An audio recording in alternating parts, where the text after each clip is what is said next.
இது இவ்வளோ பெரிய பிரச்சனையாக கூட நான் நினச்சி கூட பார்க்கல. என்னால் தானப்பா உங்களுக்கு இந்த அசிங்கம். உங்களை பார்க்கும் போதெல்லாம் எனக்கு கஷ்டமாக இருக்குது. என்னால் நார்மலாக இருக்க முடியலப்பா. அதுக்கு நானே எனக்கு கொடுத்துக்கிட்ட தண்டனை தான் இது. ஓடும் ரயிலில் சக்கர சத்தம் என் நெஞ்சின் வழியே பாய்ந்து செல்ல என் இரத்த நாளங்கள் வீங்கி போய் ஏசி குளிரிலும் சட்டை நனைந்து உச்சி வேர்வையில் உடல் முழுக்க குளித்தேன். பித்தம் தெளிந்து அவளை கண்டபோது சித்தம் என் பாக்கியம் என உணர்ந்தேன்.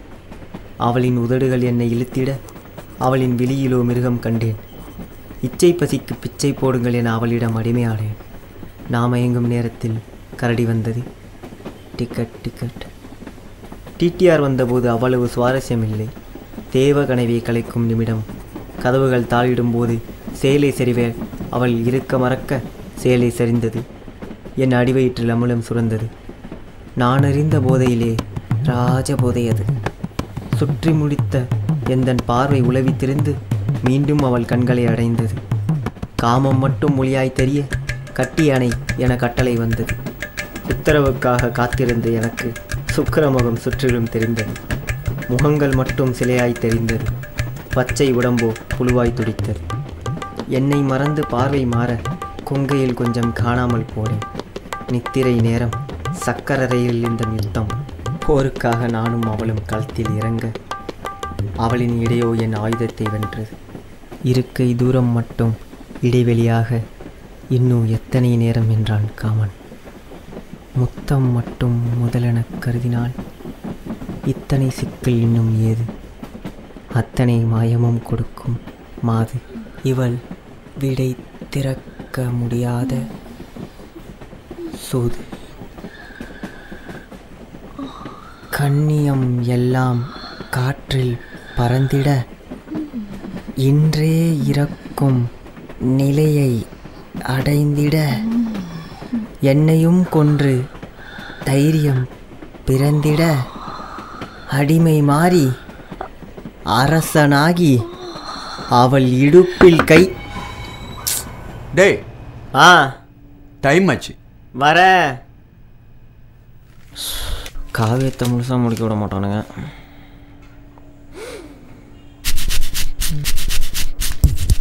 ஒன் 2 3 4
ராஜேந்திரன் சொன்ன கம்பெனி தானே? ஆமாம்.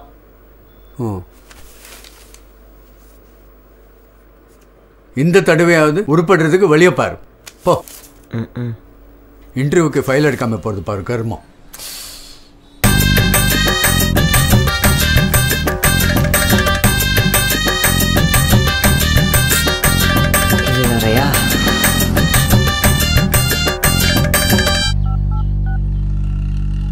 ஹலோ டே, எங்கே இருக்க? வீட்டில் தானே இருக்கேன். ஏன்? சார் நான் இன்டர்வியூ போகிறேன், நான் ட்ராப் பண்ணு. ஓ வண்டி என்னாச்சுடா? பஞ்சர்ரா. அப்படியா? சரி இரு. உங்கள் அப்பா வண்டி எடுத்துகிட்டு சீக்கிரமா வா. வரேன். ம் சரி. சரி வை.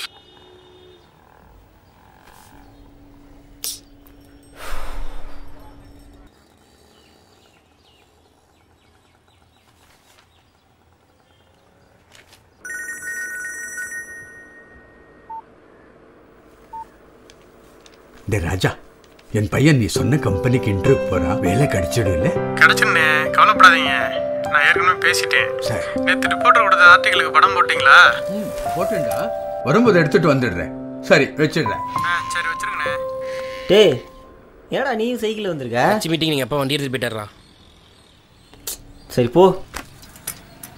பாத்ரூம் போனா வெளியே வர ஏன் இவ்வளோ லேட் ஆகுது?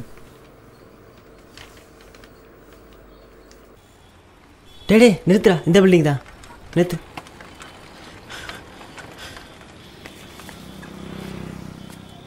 முடிச்சுட்டு கால் பண்ணுறேன், வந்து பிக் பண்ணிக்கோ.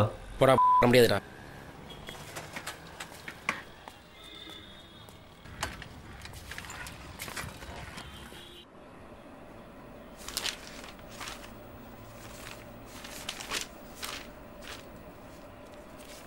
இதில் எழுதிருக்கதே படிச்சுப்பார்.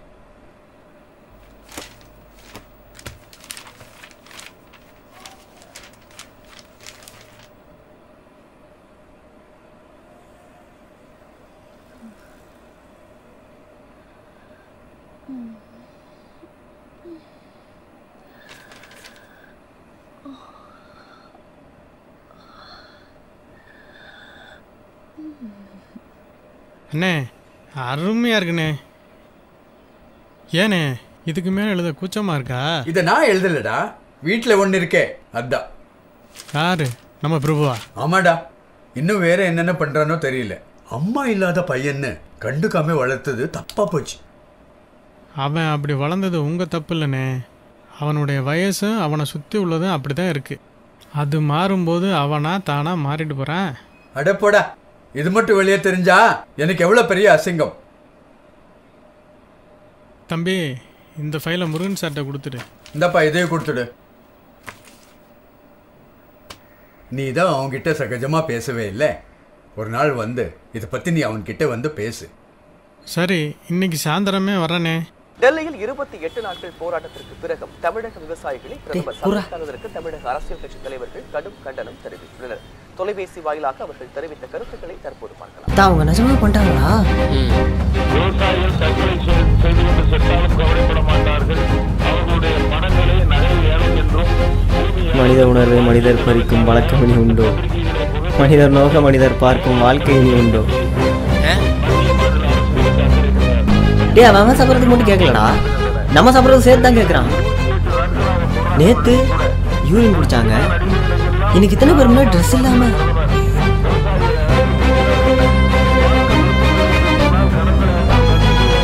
இனி ஏன்டா எவனும் போய் பார்க்கல? அங்க இவ்வளவு பேர் இருக்காங்க, யாருமே. நம்ம ஏன்டா யாரும் போய் சப்போர்ட் பண்ணல? ஏன் யாரும் வரல? நீங்கள் அப்பாட்ட கேட்டா நீ ஏன் யோசிச்சுக்கோன்னு சொல்லிட்டு போயிட்டாரு. யோசிச்சியா? யோசிச்சேன். அப்புறம் போர் வச்சு விட்டுச்சேன். ஆமாம், நீ இன்டர்வியூ பண்ணி என்னாச்சு? கேள்வியா கேட்டானுங்க அவனுங்க, என்னென்னமா கேட்டானுங்கடா, எனக்கு ஒன்றுமே தெரில. என்னெல்லாம் அவனுக்கு எடுக்க மாட்டானுங்கடா. சரி இப்படி பார்த்துக்கலாம். இப்படி வீதியில நின்று சுட்டரிக்கிற வெயிலும்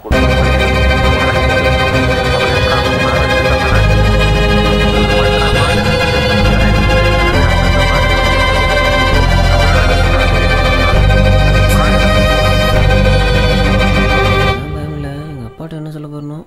அதெல்லாம் ஒன்றும் சொல்ல மாட்டாரா? சரி பாய். பாய்டா.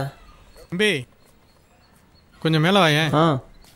பிரபு போன வேலை என்னாச்சுப்பா? கிடைக்கிறது கஷ்டம்ண்ணா.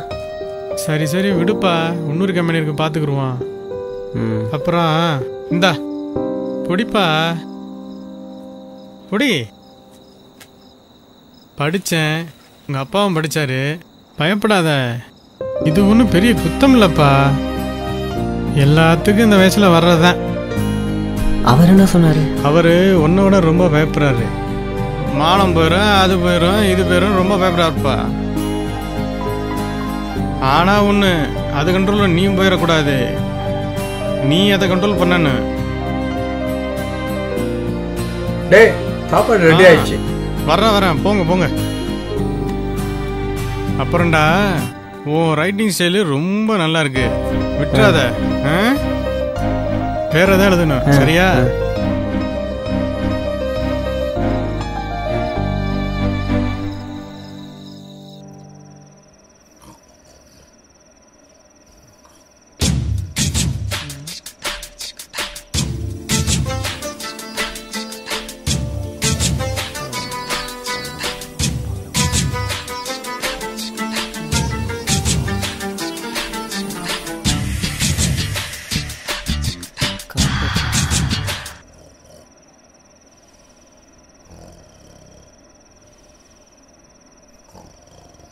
ஈஃபில் டவர் கூட அண்ணாந்து பார்க்கும் தங்க நெல் களஞ்சியமான உங்கள் தமிழகத்தில் வறட்சியாலும் தாகத்தாலும் உங்கள் பயிர்களை நீங்களே கொன்ற காலங்கள் மலையேறி போயிட்டு பயிர் தூக்க நாட்டின் உயிர் காக்க அவர்ஸ் ஃபார்மிங்.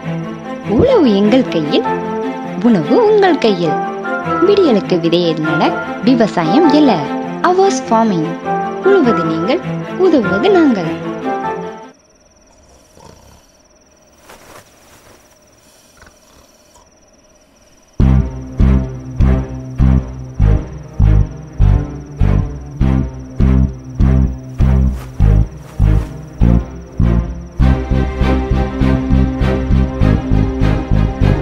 உங்கள் பயிர்களை நீங்களே கொன்ற காலங்கள் மலையேறி போய்விட்டது.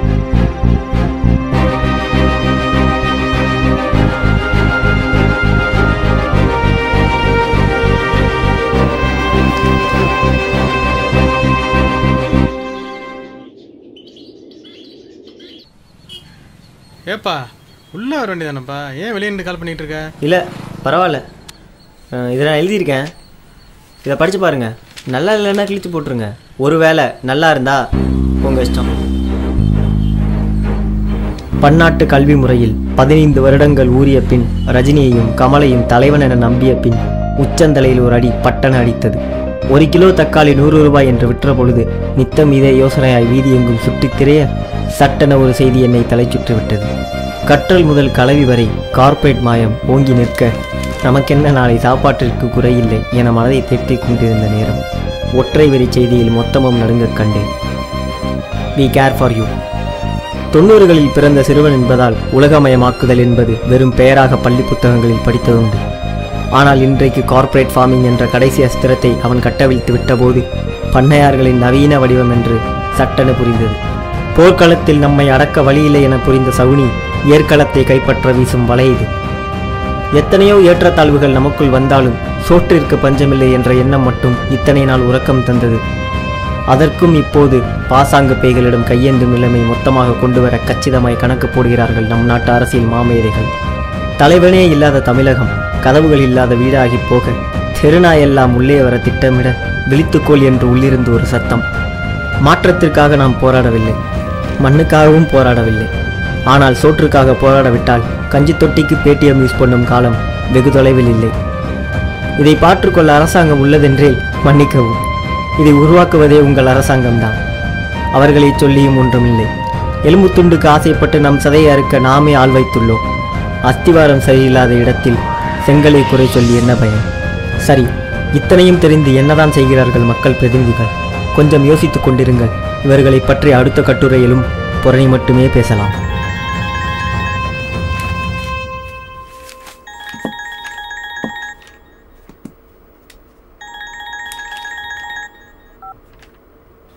தலைவரே சொல்லுங்க. படிச்சீங்களா?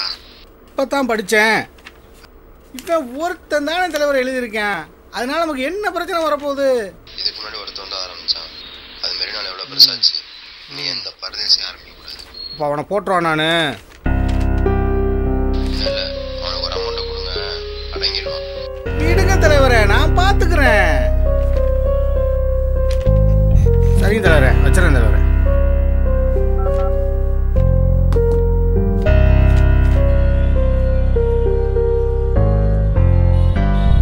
ஐயா வணக்கம். வணக்கம். என் பேர் ஜமால். கேள்விப்பட்டிருக்கேன்.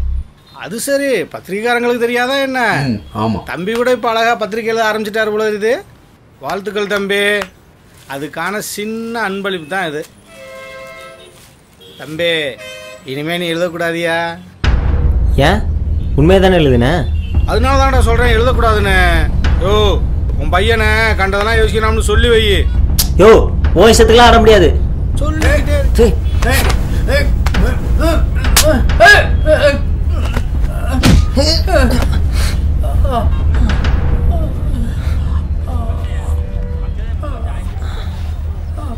அப்போ மரியாதையா கொடுக்கையில வாங்கி தொலைய வேண்டியதாண்டா. ஏன்டா என்ன ரவுடியாவே பாக்குறீங்க?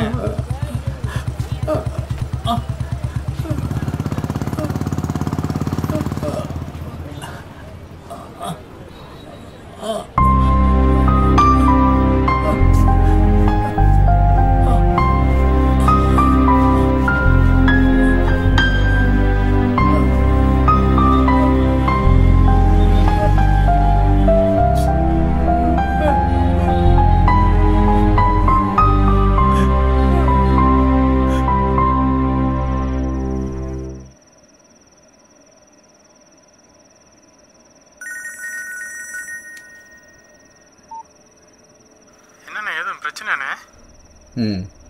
சைஸ் எழுதுனாலையா? ஆமாம். நாளைக்கு நான் ஊருக்கு வந்தோடனே வீட்டுக்கு வரேனே. வேண்டாம்டா, நானே வர்றேன். சரி வைங்க.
பையன் எழுதுன மாதிரி இல்லை. நம்ம பிரபு எப்படி எழுதுவான்னு உனக்கு தெரியும் இல்ல? வேற என்னமோ நடந்திருக்குடா. சார், நான் சேதோட அப்பா. பிரபு எழுதின செகண்ட் ஆர்டிக்கல் இது பப்ளிஷ் ஆகிறதுக்கு முன்னாடியே உங்கள் ஆஃபீஸில் உள்ள எங்கள் கட்சிக்காரங்க மூலமாக எங்கள் கைக்கு வந்துச்சு. இதை படித்தா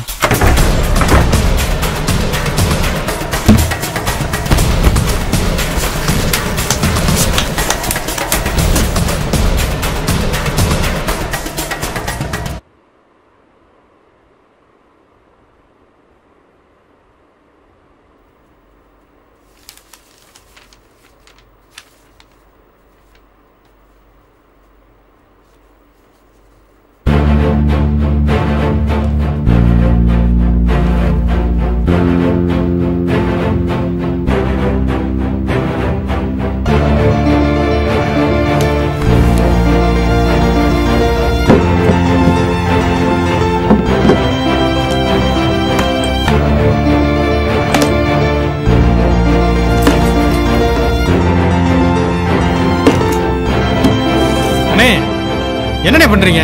இது என் பையன் ஒரு நல்ல விஷயத்துக்காக ஆரம்பிச்சது. இது அவனோட நின்னுடக்கூடாது.